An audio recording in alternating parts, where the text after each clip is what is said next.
हो गया। देखो ये क्वेश्चन 2 से 6 नहीं, 7 से कहाँ तक मिलता है? 10 तक। ये कौन सा नंबर है? 3 नंबर। चलो 7 से लेकर 10 तक, ये अब हमें कितना नंबर वाला क्वेश्चन मिलेगा? 3 नंबर वाला क्वेश्चन।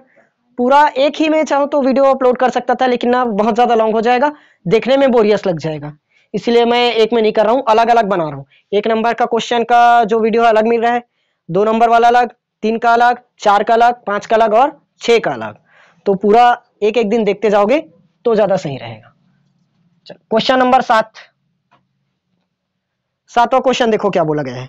15 सेंटीमीटर ऊंचाई वाले बेलन के वक्र पृष्ठ का क्षेत्रफल 660 है, वर्ग सेंटीमीटर है। बेलन के आधार की त्रिज्या ज्ञात कीजिए। मिला?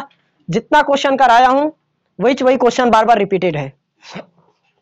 7वां में दिया है, जो दिया है सबसे पहले हम उसको लिखेंगे। 15 सेंटीमीटर ऊंचाई वाले बेलन का वक्र पृष्ठ का क्षेत्रफल 660 वर्ग सेंटीमीटर है। 15 सेंटीमीटर ऊंचाई वाला बेलन, तो बेलन की ऊंचाई, बेलन की ऊंचाई कितना है? कितना बोला? h बराबर 15 सेंटीमीटर। बेलन की ऊंचाई 15 सेंटीमीटर। बेलन का वक्र पृष्ठ 660, बेलन का वक्र पृष्ठ ये कितना है? 660। तो वक्र पृष्ठ 360। अब पृष्ठ का क्षेत्रफल आया, वक्र पृष्ठ मतलब वक्र पृष्ठ का क्षेत्रफल, तो क्या लगेगा? वर्ग सेंटीमीटर। निकालना क्या है हमें? इसकी आधार की त्रिज्या, बेलन के आधार की त्रिज्या, आधार की त्रिज्या, त्रिज्या बोले तो r। समझ आया? अब बेलन बना देता हूं एक छोटा सा। ये बेलन पेपर में मत बनाना, नहीं लगेगा। ये उसका आधार, आधार इसी को तो बोलते हैं क्या? और आधार कौन से आकार में दिख रहा है? वृत्ताकार। इसको हम लोग बेलन वाले चैप्टर में पूरा कंप्लीट भी किए हैं। तो ये उसकी त्रिज्या, यहां तक ले देंगे तब व्यास। फिलहाल अपने को सिर्फ त्रिज्या चाहिए। ऊंचाई भी पता है क्या? ऊंचाई 15 आया। निकालना है हमें आधार की त्रिज्या। वक्र पृष्ठ पता है 360, तो डायरेक्ट हम लोग वक्र पृष्ठ का फॉर्मूला लगा सकते हैं। चूंकि बेलन का वक्र पृष्ठ का क्षेत्रफल, डायरेक्ट लिख देता हूं, वक्र पृष्ठीय क्षेत्रफल क्या होता है? 2 पाई RH। ये पढ़े हमने वक्र पृष्ठ के लिए सूत्र। तो बेलन का वक्र पृष्ठ दिया है कितना? 360। क्या दिया है? 360। 2 पाई RH, 2 पाई RH। अच्छा मान रख दे क्या सीधा? 2 गुणित पाई का मान 22/7, R का मान ज्ञात करना है, H का मान 15। अब देखो सबको पलटेंगे 360, 2 का गुणा है, इधर आएगा तो 2 का भाग, 15 का भी गुणा है तो 15 का भाग। लेकिन देखो 2 गुणित 15 ऊपर में गुणा है तो 2 गुणित 15 नीचे में भाग। इधर 22/7 है, इधर 7/22 हो जाएगा। बराबर में क्या बचा? R आ गया। ठीक, जिससे कटेगा काट देंगे। इसको काटे पहले 2 से काट दूं क्या? 2 एकम 2, 2 एकम 2, ये भी कट जाएगा। 2 एकम 2, 1 बच्चे 2 अट्ठे 16, 2 शून्य 0, 180 बचा। ये भी कट जाएगा। 2 9 18, 2 शून्य 90, 15 छक्के 90, 15 छक्के 90, 7 गुणित 6/11। ठीक तो कटा। 6 गुणित 7/11, इतना ही बचा ना। 7 छक्के 42/11 करके देखो तो कितना आएगा? ये 360। अरे 660 है। 1 मिनट, ये तभी तो सोचा ये इतना पॉइंट में कहाँ देगा त्रिज्या को। ये पूरा मिस्टेक है। 660, ये बेलन का वक्र पृष्ठ 660 है, ये बदलना पड़ेगा। 660 इधर पूरा मिटा देते हैं। गया ये तो क्वेश्चन थोड़ा सा भी अलग लिखने के कारण पूरा बिगड़ गया। ध्यान से पढ़कर लिखना ना, इसलिए मैं बहुत मिस्टेक कर रहा हूँ। चलो करते हैं। 660 इधर 2 गुणित 15 है, गुणा में है तो नीचे में आकर 2 गुणित 15 भाग में चला गया। इधर 22/7 है तो इधर आकर 7/, क्या बचा आर। हाँ ये कटेगा, एकदम आसान है। 22 दिया 66 और 22 शून्य 0, 15 एकम 15, 15 दूनी 30, 2 से 2 भी कटा, क्या बचा 7 बचा। ये आर बराबर 7। मीटर की सेंटीमीटर की मीटर स्क्वायर की centimetre square, centimetre square cube नहीं लगाना, क्योंकि ये सिर्फ त्रिज्या है। अगर वक्र पृष्ठ रहता या तो आयतन रहता तब क्या करते, उसका घन करते। समझ आया, क्लियर हुआ। अगला क्वेश्चन, क्वेश्चन नंबर 8। कोई भी तामझाम वाला क्वेश्चन ही एकदम सरल है। प्रथम 9 प्राकृत संख्याओं का औसत ज्ञात कीजिए। प्रथम 9 प्राकृत संख्याओं का औसत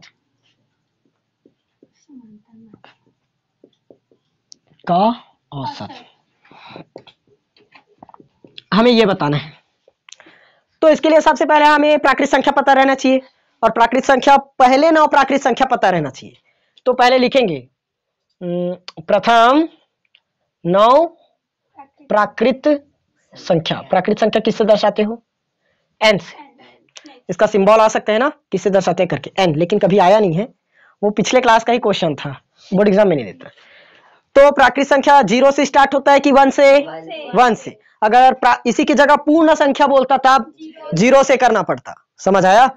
तो क्या निकालना है, प्रथम 9 प्राकृत संख्या। तो पहली प्राकृत संख्या 1, दूसरा 2, 3, 4, 5, 6, 7, 8, 9, टोटल कितना प्राकृत संख्या बना, 9। 9 प्राकृत संख्या हो गया। हमें इसका क्या निकालना है, औसत। औसत के लिए जानते हैं प्रेक्षणों का योग करते हैं, और प्रेक्षणों का संख्या, या आंकड़ों का योग बटे आंकड़ों की संख्या। ये तो हमने चौथी क्लास में पढ़कर आया था, क्या वही में मिला था ना, चौथी और 5वीं में। आंकड़ों का योग बटे आंकड़ों की संख्या। मैं डायरेक्ट लिख रहा हूं ना, योग बटे संख्या। यहां पर लगा लेना आंकड़ा या प्रेक्षण, जो भी लगाना है। योग करना है सबसे पहले, 1 + 2 + 3 + 4 + 5 + 6 + 7 + 8 + 9, और इसके डिवाइड में 9 आएगा। अब गिनना पड़ेगा, गिनना पड़ेगा। मैं इसको बताया था, एक ट्रिक याद है। चलो फिलहाल नहीं पता तो करके देख लेते हैं। 9 और 1 10, 10 हुआ।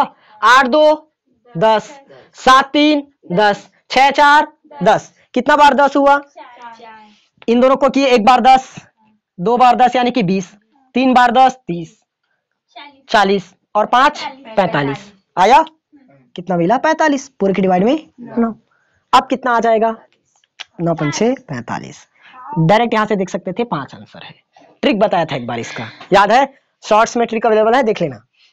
ये आ गया 5 इसका आंसर। समझ आया कि नहीं आया। अब जोड़ लो, अगर कंफ्यूज हो गए।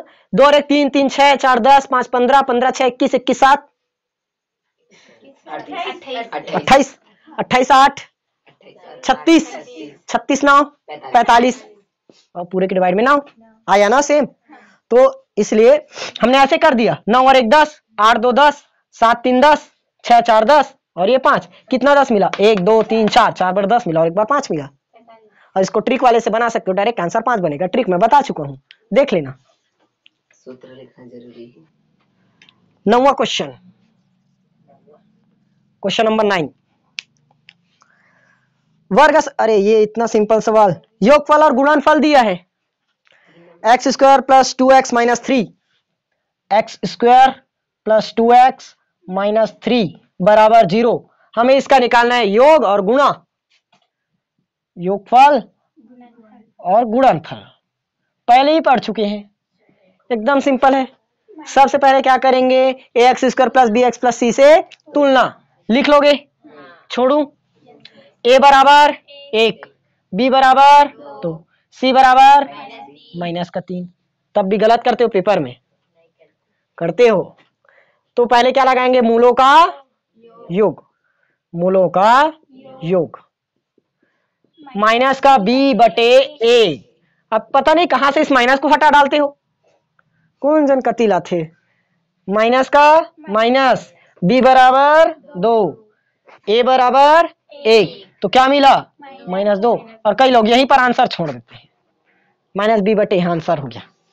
अब गुणनफल c बटे a, फॉर्मूला है c का मान -3, a का मान 1, तो आंसर मिला -3।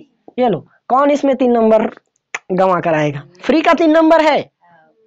अब साल भर भी यदि नहीं पढ़े हो ना, इस क्वेश्चन को आराम से बनाकर 3 नंबर पा सकते हो। 15 नंबर तो ऑब्जेक्टिव वाला आराम से मिल जाएगा, एक नंबर 10 तो मिलेगा, और इसमें 3 नंबर हुआ। तो अगला क्वेश्चन 10वां, क्वेश्चन 10 ये लास्ट है ना 3 नंबर वाला। x + 5 अनुपात 45 समानुपात 1:5, 1:5। यहां पर हमें x की वैल्यू बतानी है। बताएं, देखो ऐसे क्वेश्चन को हम लोग डायरेक्ट सॉल्व करते हैं। x + 5 पूरे के डिवाइड में 45 बराबर, समानुपात का मतलब बराबर, समान अनुपात यानी कि समान अनुपात, अनुपात क्या होना चाहिए समान, तो इसका अनुपात और इसका अनुपात क्या रहना चाहिए 5। आया 5 नहीं 45 से डायरेक्ट कट जाएगा। देखो करते हैं इसको, x + 5 का गुणा 5 के साथ, 45 का गुणा 1 के साथ, तो 5 का इधर गुणा है उस तरफ भेज देंगे तब भाग हो जाएगा, तो 45 पूरे के बटे में 5 आया, 5 निया 45, 9, तो x बराबर क्या करेंगे 9 - 5, तो फाइनली x इक्वल में 4 आया। देखो कितना सिंपल सवाल, 3 नंबर में ऐसे ही आता है, एकदम सिंपल मिला ना। 4 मिल, अब करके देख लेते हैं, 5 और 4 9, और बटे में 45, 9 बटे 45, इधर 1/5, तो 9 एकम 9, 9 पंचे 45, दो को 1/5 बराबर 1/5 मिला कि नहीं मिला, दोनों का अनुपात समान आया, तो समान है। बस इसको चेक नहीं करना रहता, यहाँ तक आंसर ठीक है। और अगर एकदम डाउट है हमने बनाया सही है कि नहीं, एकदम डाउट है इसको लगाओ, हाँ सही है, समान अनुपात निकला। क्लियर हुआ कि नहीं हुआ 3 नंबर वाला क्वेश्चन। 4 नंबर वाले पहुंचे।